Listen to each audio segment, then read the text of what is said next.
Bonjour docteur. Ouais, bonjour. Vous venez juste de sortir d'une réunion de l'opposition. Vous pouvez nous expliquer de quoi il a été question? Bon, vous savez que depuis quelques jours, le dialogue qui avait commencé au Palais du Peuple est en panne. Il y a des initiatives qui ont été prises par les médiateurs internationaux, notamment M. Chambas, qui avait des propositions à faire aux uns et aux autres. Ces propositions ont été soumises à une délégation restreinte de l'opposition.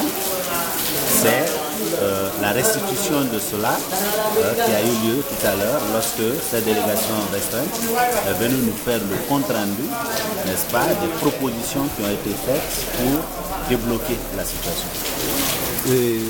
Parlant des propositions, vous pouvez nous parler un peu de quelques propositions que la communauté internationale vous a faites? Bon, la communauté internationale a fait des propositions sur un ensemble de questions qui concernent ce dialogue. D'abord le fichier électoral, qui est dans un état inacceptable aujourd'hui. Il faut bien que du côté de l'opposition, on s'entende sur ce qui est acceptable, ce qui n'est pas acceptable.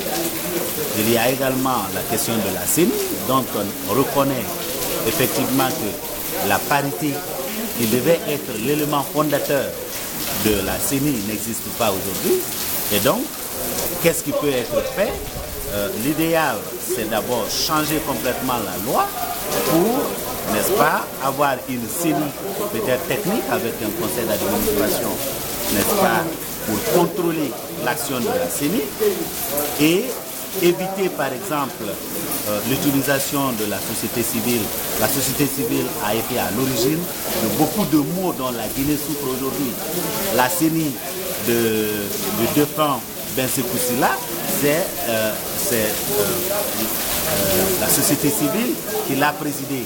On sait les résultats. Aujourd'hui, lorsque M. Kamara Mousseni était le président de la CENI, c'est encore cette société civile qui était là. On sait l'action qu'il a posée. On sait l'action que pose Bakary Fofana aujourd'hui. Donc, il faut que, en tant que pays, nous comprenions d'où nous viennent les mots les plus importants pour essayer de les corriger. Et donc, la question de la CENI, du point de vue de sa reconfiguration totale, en enlevant ce qui est administration, parce que l'administration aujourd'hui, c'est un bonus pour le pouvoir. Les représentants de l'administration, les représentants de la société civile ont toujours été un bonus pour le pouvoir. Donc il n'est pas question de continuer dans le cadre d'une CENI paritaire d'accepter que cela soit. Donc il y a eu des propositions qui ont été faites. Nous sommes venus discuter pour s'entendre sur ce qui peut être, c'est-à-dire négociable, ce qui n'est pas négociable. Et qu'est-ce que vous avez trouvé négociable?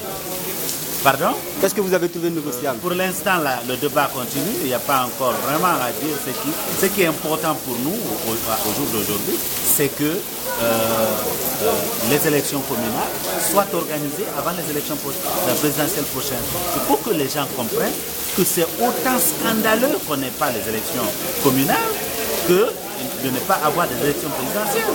On est en train de minimiser le fait que les élections communales ne seraient pas aussi importantes que les élections présidentielles.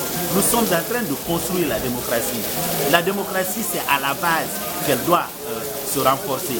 Et elle ne se renforce à la base que lorsque les élections communales sont organisées. Donc, il faut que les gens comprennent que ceci est extrêmement important, l'opposition guinéenne, que les élections communales soient organisées. Il en est de même pour le fichier électoral. Le fichier électoral tel qu'il est aujourd'hui est inacceptable. Il faut qu'on le dise clairement. On ne peut pas mettre des enfants de 9 ans dans un fichier pour faire élire le président de la République par une région de la Guinée sur 4. On ne le fera pas. Voilà, pensez-vous que c'est Amadou Damaro Camara qui est à la base du départ de ce dialogue? Je ne vais pas parler de Damaro Camara parce que c'est une petite personne, n'est-ce pas, qui a démontré véritablement que malgré le fait qu'il soit président d'un groupe parlementaire de la majorité, il se comporte un peu comme un enfant du primaire. Je ne veux pas faire de commentaires sur lui. Au sortir de cette réunion, qu'est-ce qu'on attend de l'opposition après cette réunion? Parce qu'ils doivent aller revoir la communauté internationale ou qu'est-ce que l'opposition compte faire après cette réunion? Les concertations continuent et chose Lorsque les conditions seront réunies, il y aura le dialogue. Donc, si je comprends bien, il n'y a pas encore eu de compromis entre l'opposition d'abord pour le retour au dialogue. Non, il n'y a pas encore. Si le compromis avait été trouvé, je crois que c'est au Palais du Peuple que le dialogue se fait. Oui, je pensais qu'après cette réunion, si l'opposition va se rendre au palais ou pas, c'est de ça que je parle. Attends, nous avons quitté le palais parce que rien ne se fait là-bas. Vous comprenez? Pour qu'on y retourne, il y a des préalables. Il y a des choses claires qui doivent être faites. Il faut qu'il y ait une véritable volonté que quand nous allons au dialogue, c'est pour trouver des solutions pour le peuple de Guinée. Ce n'est pas pour entendre des énergumènes comme Damarou qui vient crier là-bas pour insulter les gens, attaquer les gens. Non, on n'est pas là pour ça. C'est-à-dire qu'il est petit par rapport aux questions fondamentales de la République de ce pays. Donc, pas question d'aller au dialogue si les préalables ne sont pas là. Écoutez, je vous dis, il y a des contacts qui se font. La communauté internationale prend des initiatives et l'opposition reste ouverte, n'est-ce pas, à des contacts avec la communauté internationale si des solutions peuvent être trouvées par cette. Merci beaucoup.